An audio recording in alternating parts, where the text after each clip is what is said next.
Hello, everyone, and welcome to the No DQ live recap of the first SmackDown for 2020. I'm Aaron Rift. Thank you for watching, whether you're tuning in on demand or if you're watching this live in the chat room. I appreciate your viewership and support. Real quick, Cindy, who's part of the Ladies of No DQ, she left a $5 super chat. Thank you for that, Cindy. She says, check out the prediction video for New Japan Pro Wrestling's Wrestle Kingdom 14 for night 1 on NoDQ.com's Instagram TV. In order to do this, you need to go over to Instagram.com/NoDQ.DOTCOM. That is the official NoDQ Instagram page. All right, let's do this. WWE Friday Night SmackDown. We have the Royal Rumble coming up later this month. Things kicking into high gear. We had a recap of last week, and The Miz was talking with Daniel Bryan backstage. The Miz was upset because he has been wanting to get revenge on Bray Wyatt. However, last week, Daniel Bryan won the triple threat match, and Miz said he has one thing to say: please defeat The Fiend for him and everyone else as well. We then had our first match of the evening. We had a triple threat tag team match. Teddy Long must really love this one, especially when it's a triple threat tag team match. We had Bayley and Sasha cutting a promo before the match. They said that the fans don't have what it takes to become better in their lives. They don't have it in them to make changes in their pathetic lives. Bayley said that her and Sasha Banks made some tough choices and changes in 2019, but because they did that, now they are the leaders of the SmackDown locker room. We had Lacey Evans, the lady, come out. She said she's trying to make a positive example and build a better life for her daughter. She said that she wants to show that the bad gals can still be stopped despite the cards being against you. We then had Alexa Bliss come out with Nikki Cross. Alexa was wondering, why are they in this match? And then Nikki was like, well, we want to get our titles back.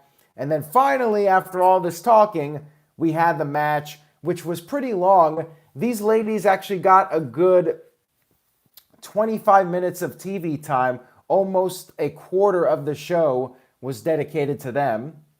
So there you go. We had the match. Bayley hit her Bayley to belly suplex on Lacey, but the save was made. And then Lacey came back, hit the women's right to Sasha, and then Dana Brooke hit a senton off the top to pin Sasha Banks. Now, this is leading up to next week, a one-on-one match between Sasha Banks and Lacey Evans. So I guess the idea is that really it was Lacey Evans that won the match, and that's why we're getting this one-on-one match next week. You would think Sasha would get a one-on-one match with Dana since Dana technically pinned her, but whatever, it is what it is. Dana Brooke finally picks up a victory here after signing her new contract. Harold Warren with a $10 super chat. Thank you very much for that, Harold. I do appreciate it. He says, SmackDown is greater than Raw. That's pretty much been the way it has gone down for the past 3+ years, with a few exceptions here and there over time. But definitely this week. SmackDown was absolutely this week the better show, in my opinion. We had backstage footage of what Dolph Ziggler did to Otis's cake, and then we had Mandy Rose approach Otis. She wished him a happy new year. She wanted to know about the cake, but then Otis said that his mama saw the footage. Otis was very sad here. Tucker then came in and said that Otis needs to focus. He has a match, and that was the end of the segment. We then had another backstage segment with The Miz running into the New Day. Kofi Kingston and Big E had these pancakes spelled out with the 2020 numbers. Miz said that he's not in the mood to celebrate. He's very upset. Big E talked about the New Year's and how he saw the New Year's celebration with the balls dropping. Kofi Kingston had to remind Big E that, in fact, only one ball dropped, and he's not sure what video Big E was watching. Kofi Kingston then tried to motivate Miz, give him some positivity, say that Miz had a good decade, successful TV show, WWE champion, all these various accomplishments. Miz responded by saying that Kofi doesn't know what it's like to be tormented by the Fiend and go through the things that he did. Miz then proceeded to knock down the pancakes, and you know when the New Day's food gets destroyed, it's something that only a heel can do. So this was the beginning of the Miz heel turn, and I'll get to that more here in a few minutes.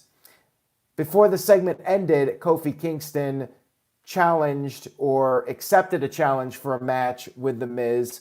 So we had the match, and I'll talk about that here in just a few minutes.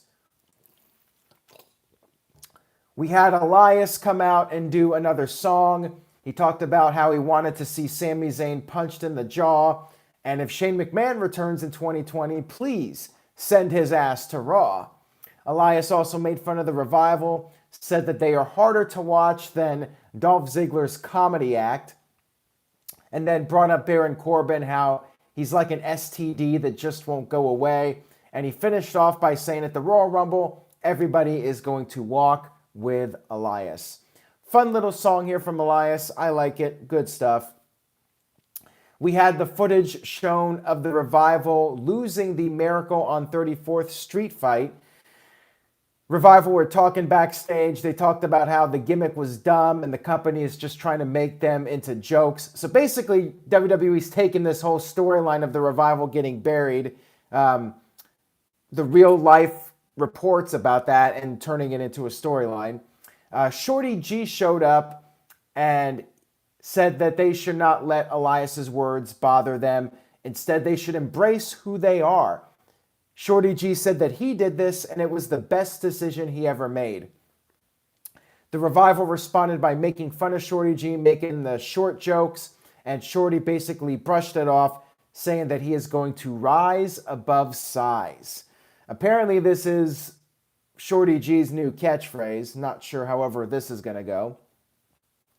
Dash Wilder said that Shorty can do anything except beat one of them in a match. Shorty decided to accept the challenge, and then we had the match. But before I get to that, Psycho Jet Black with a $5 super chat and says, will The Miz screw over Daniel Bryan and turn heel at the Royal Rumble? Also, why didn't WWE wait until the pay-per-view for John Morrison to return as a surprise? I will get to this in just a few moments here, Psycho. You're jumping a little bit ahead, but I will address your comments there. We had this one-on-one match, Dash Wilder versus Shorty G. Scott Dawson was on commentary, talked about how it's fun to make fun of Shorty G.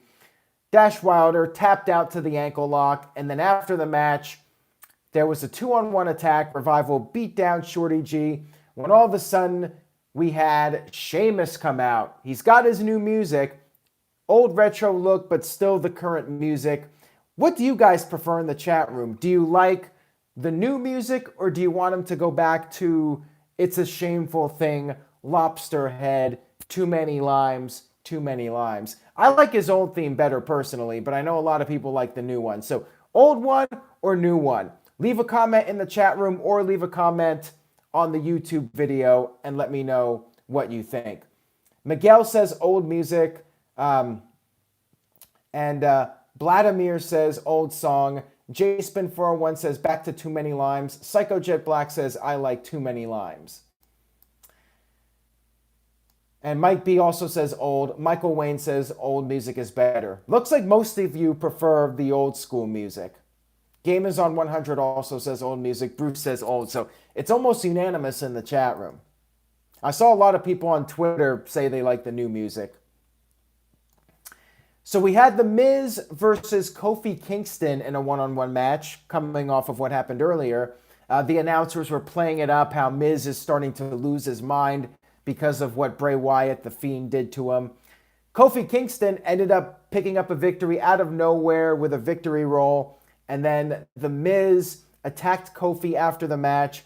Big E made the save. Crowd was chanting, "You suck," at The Miz.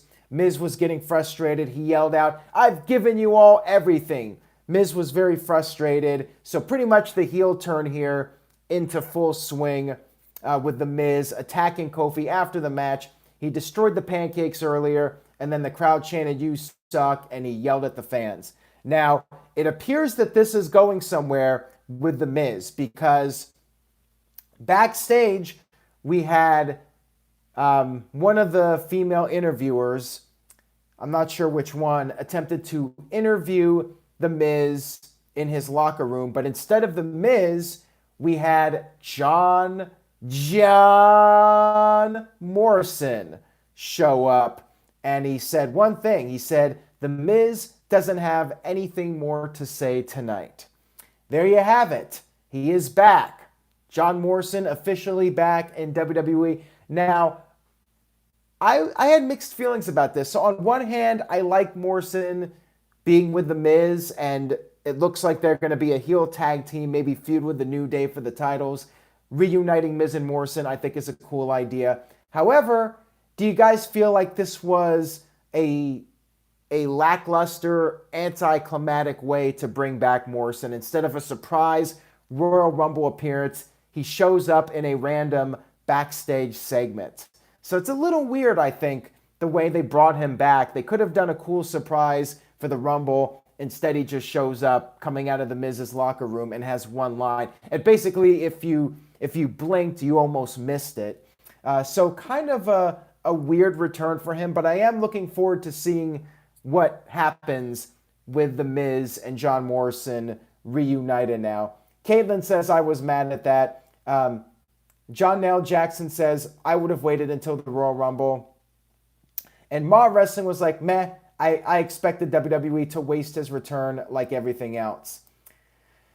Now, going back to what Psycho Jet Black said, I don't know why WWE did not have Morrison return as a surprise. I mean, WWE hasn't really done a good job of surprises as of late, and they've gotten into this habit of announcing things on social media. You know, the first mistake was just announcing he was back, just on some random social media post on WWE Backstage that 100,000 people watch. Pretty lackluster way to do it in the first place. I mean, the best thing would have been to just have him show up completely out of nowhere at the Royal Rumble. That would have been the old school fun way to do it. And The Miz screwing over Daniel Bryan, I don't know. I mean, it's possible, but I feel like Miz is going to be teaming up with Morrison to feud with the New Day. I mean, that's what I got out of what happened on this show, and that's what makes the most sense at this point. So I think Miz and Bryan are going their separate ways at this point as far as the storylines go.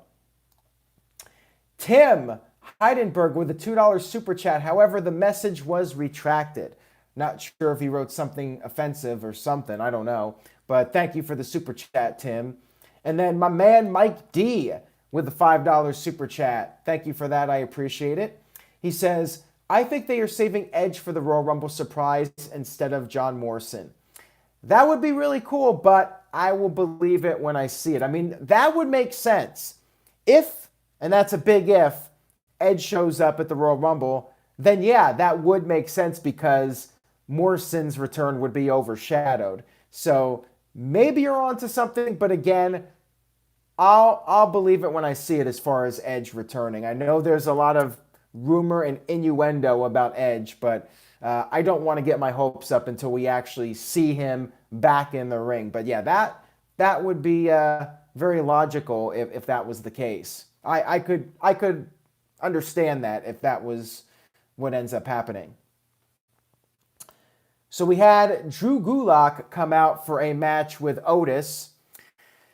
And Drew said that there's no way that Mandy Rose is ever going to date Otis because she wants somebody with a mind, and Drew said that Otis looks like leaking butter. We had the match. Backstage, Dolph Ziggler was talking to Mandy and Sonya Deville. Gulak was talking trash during the match. He slapped Otis, and that's when Otis completely snapped. He went crazy. He hit the Caterpillar. He hit the Vader Bomb and picked up the victory over a not-so-game Drew Gulak. I mean, it was almost a squash match. Now, backstage, we had Daniel Bryan and the big dog, Roman Reigns, interviewed. Bryan vowed to win the Universal Championship and leave the Royal Rumble as champion. Roman Reigns was like, well, if that's the case, I'm leaving the Royal Rumble as the Battle Royal Rumble winner. Roman Reigns officially declared himself for the match, and then Roman was like, well, if things go the way we say they're going to go, the main event of WrestleMania, Roman Reigns challenging Daniel Bryan for the Universal Championship. And Roman also brought up how nobody ever took the title from him. It's been a long time coming for him to get his Universal title back. So, a reference to having to forfeit it due to the cancer. Psycho Jet Black with a $2 super chat says, is John Morrison more over than Dolph Ziggler? I would say so at this point. I mean, after losing to Roman Reigns in a 2-minute match on the New Year's Eve special, I would say pretty much anybody's more over than Dolph Ziggler at this point. And even Elias got a nice little dig on Dolph about the stand-up comedy. All right, Tim Heidenberg with a $5 super chat. And he has a comment this time. Thank you, Tim. I appreciate it. He says, good luck getting the Dirt Sheet duo over as heels. Sorry, technical difficulties. Well, I think it's going to be more difficult to get Morrison over as a heel because he just came back. And that's another reason why the Royal Rumble situation is perplexing, because Morrison comes back and you almost are guaranteed that big return pop. And now you don't do that. By bringing him back in this way. Miz was so stale as a babyface. This was long overdue. That babyface run was terrible.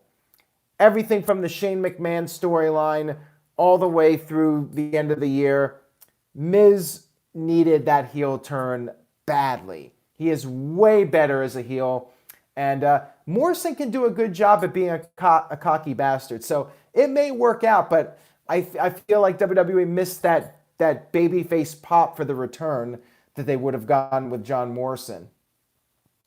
Maybe that's why they didn't do it, because they wanted to bring him back as a heel with Miz, and they're like, well, if we do a surprise, then he's going to get a babyface reaction. So maybe they did think this out. We'll have to wait and see how it plays out. Are there any mods here? Are all the mods gone? Because there's apparently a guy who's spamming the chat room with the same comment over and over again. I guess I'm going to have to moderate now because everybody disappeared. All right, I timed them out. Hopefully we can get some mods in here. I'm not sure where Caitlin went. Where's TJS? We may need to fire TJS. First he sneezes on our video and messes up everything. And finally Caitlin's back. All right, Caitlin, we got to keep you here. We got trolls tonight. We got some troublemakers. All right, back to the recap. We had Cesaro versus Braun Strowman. I have to say, I miss the Bar. I really do. I know Sheamus is doing his thing again, but I miss them as a tag team, and I feel like Cesaro is very lost in the shuffle without Sheamus. I hate to say it, which it really is. It's a shameful thing, lobster head. We had Cesaro and Braun Strowman. You had Shinsuke Nakamura trying to interfere. You had Sami Zayn out there. Strowman did his bum rush rotation around the ring. Sami Zayn hit under the ring to avoid the bum rush, and then he got back into the ring just as Strowman was going for the win. Cesaro got control. He attempted the neutralizer, but Strowman countered out of it, hit the power slam, and picked up the victory. So despite three guys against one, Braun Strowman prevailed, which I guess is the right booking. I just feel bad for the three guys. one of them is the Intercontinental Champion. And I feel bad for Cesaro, but I mean, Strowman ideally should be in the main events, but whatever. Immediately after the match, we had Nakamura lay out Strowman with a Kinshasa. We got the match coming up at the Royal Rumble, it looks like. So we'll see what happens. We'll see if Braun Strowman becomes the Intercontinental Champion. Chris Mace is here. Chris, we need you here as a moderator because we got some trolls in the chat room. We had a recap of the Roman Reigns and Baron Corbin drama from last week, and this led to our tag team main event match. Daniel Bryan cleared the ring right away, but then all of a sudden, the Bray Wyatt lights went out, the flickering, the laughing, all that stuff. We had a commercial break. When we came back from the break, Bryan got control. He got the hot tag. He hit the running knee on Dolph Ziggler when once again, the lights started flickering and went out. Then we had the Fiend at ringside.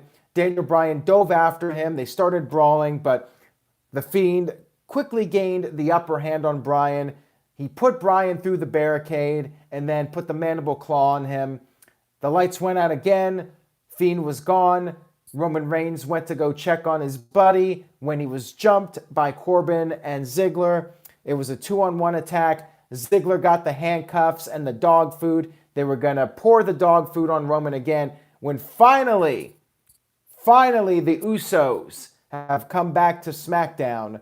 Where were they when Roman needed them at TLC? But we know the real reason why. Jimmy was dealing with his legal problems. Usos are back now. No explanation as to where they were at. They're just back now. That's all we need to know. Usos came back. Super kicks, dives. Crowd was going crazy. They both have the shorter hair now. Good ending to SmackDown. Roman and the Usos reunited. Although I would have loved to have seen an Usos heel turn, like an Usos double cross on Roman Reigns as a swerve. That would have been fun, but maybe we'll still get it. Who knows? Anyways, I thought that this was a really good show. Eventful SmackDown, kicking it into high gear for the Royal Rumble. Best SmackDown in a while, I would say. Best one in several months. I'm going to give the show a B+. Really good show overall. I enjoyed the returns, and I'm getting into the Royal Rumble spirit. So to me, that's a good show. When I'm feeling the Royal Rumble and I'm looking forward to what's coming up, then I know it was a good show. Let's see what you guys thought in the chat room.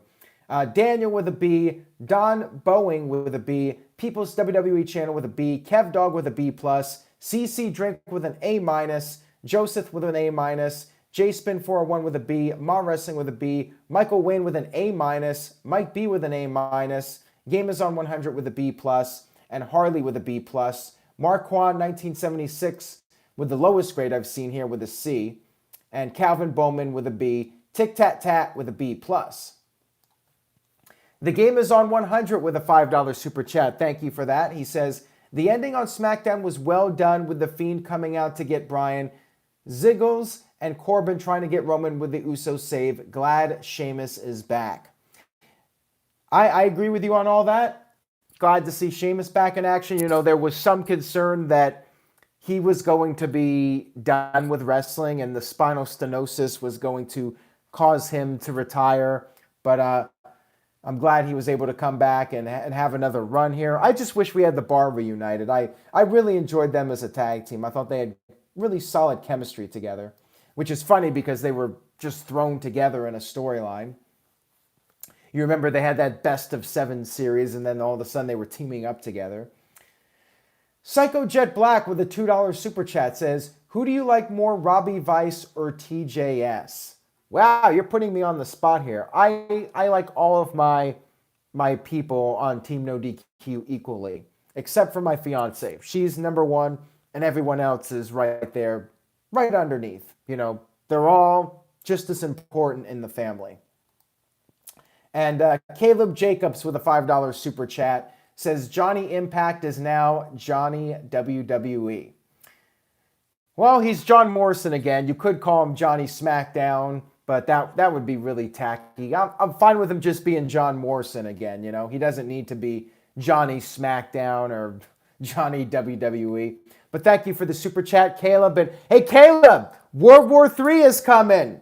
Go Trump, right? Ken terminated by Google with a $5 super chat. Aaron, was tonight's show as, for lack of a better term, thrilling as Royal Rumble 2002 or 2001? Tonight's show sounds solid, Rift. I thought it was very solid. I enjoyed SmackDown, and I'm hopeful that it'll be a good Royal Rumble. I thought last year's Royal Rumble was very good. The last two Rumbles have actually really stepped it up. You know, we had some lackluster Rumbles. We had 2014 and 2015, and 2017 was okay, but could have been so much more. But then 2018 and 2019, I thought WWE stepped it up with the Rumbles. I'm hopeful that we'll have another really solid Rumble this year. But I'm just warning you guys, we might have the big dog prevailing at the pay-per-view. Just saying. I know, spoiler alert, I'm picking the big dog for the Rumble. Just saying. And we have Mo Camera with a $7 super chat says, I'd rather see 20 Canadian destroyers than to see Roman Reigns' horrible, boring movesets. Well, there you go. Thankfully, there's something for everyone. If you want to see Roman Reigns kick out at 2 from every move and then win with the spear, you got SmackDown. If you want to see Canadian destroyers and tope suicidas and super kicks many times in one show, you got AEW. You got something for everybody. That's what's so good about wrestling today. You got to look at the positive. There's something for everybody. There really is. All right, guys. And by the way, I'm just joking about the Trump stuff in the World War III, but people get very upset about politics, and my attitude is you got to live your life. Life is short. You only have so much control over things and how the world is going. You got to focus on yourself and your own personal happiness and well-being. So that's my message to everyone regarding that, and that'll be the last of the political talk. CM Punk return Royal Rumble. Highly unlikely in all likelihood. But it would be cool, though. Mo Camera with a $7 super chat. Thank you for that. I appreciate it. He says, Lana and Bobby Lashley get more views on YouTube than Roman. Are you hurt, Virtue? Ouch. Whoa, low blow there at Virtue. Dang. Lana and Lashley are getting a lot of views because people like sex. I mean, it is what it is. You see a video of Lana, you click. That's how it goes. That's the way of the world. You see Lana, and you're watching that video. And train wrecks also sell. People like to see something that is just so bad you cannot help but watch it. You gotta look at it. You just can't help yourself. But yeah, Roman Reigns, Bray Wyatt, I'm still thinking that's going to be the Mania main event if I had to make a prediction right now. And I don't mind it. Believe it or not, I don't have a problem with Roman Reigns winning the Royal Rumble and facing The Fiend. As long as The Fiend beats him, I'm fine with it. I don't think Roman Reigns beating The Fiend is good for business. But I think you should do the match. I would certainly do the match at some point. You know, Roman's the biggest star they have on SmackDown. Bray's the biggest star who's the champion right now. So, you know, that seems to be the logical match. Anyways, guys, thank you all for watching. I appreciate your continued viewership and support. Tomorrow night, 8 o'clock Eastern, will be the YouTube premiere of my 100 question Q&A video. 100 questions, an hour and a half long, 8 o'clock Eastern, 5 Pacific. You guys can tune in live for the premiere and join the chat room. And I hope you guys enjoy the video. It was a bit tough to get through, but did it. 90 minutes, 100 questions coming up tomorrow night, 8 o'clock Eastern. See you guys then, and please tell a friend, subscribe, spread the word, and I'll see you all next time.